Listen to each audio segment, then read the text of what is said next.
Hello everyone, good morning. Hi friends, today మీరు చూస్తున్నారు old గోవాలోని basilica of Bom Jesus church. ఇది చాలా పురాతనమైన చర్చ్ ఫ్రెండ్స్.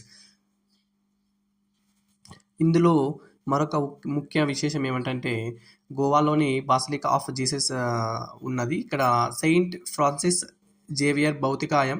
ఇది దాదాపు 470 సంవత్సరాల క్రితం మరణించినప్పటికీ ఇప్పటికీ పాడవకుండా అలానే ఉందని విశ్వాసం.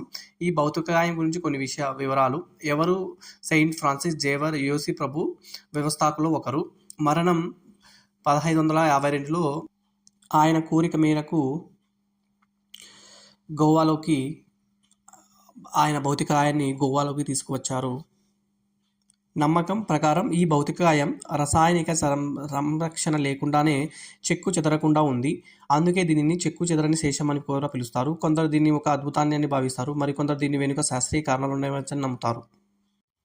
మరొక ముఖ్య విశేషం ఏమిటంటే ఈ చర్చి గోవాలోని భారతదేశంలోని పురాతన చర్చిలో ఒకటిగా పరిగణిస్తారు. నేలపాల రాతితో విలువైన రాళ్లతో కప్పబడి ఉంటుంది. విశాలమైన బంగారు బలిపీఠాలతో పాటు ఈ చర్చిలో లోపలి భాగం సరళంగా ఉంటుంది.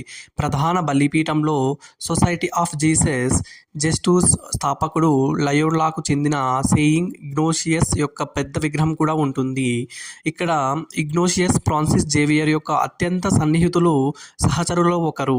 అతని మాటలు అతన్ని సంస్కరించబడతాయి, జీవితాన్ని ఆకర్షించాయి. ఇగ్నేషియస్ ఫ్రాన్సిస్ ఇలా అడిగారు, అతను మొత్తం ప్రపంచాన్ని సంపాదించి తన ఆత్మను కోల్పోతే మనిషికి ఏమి లాభం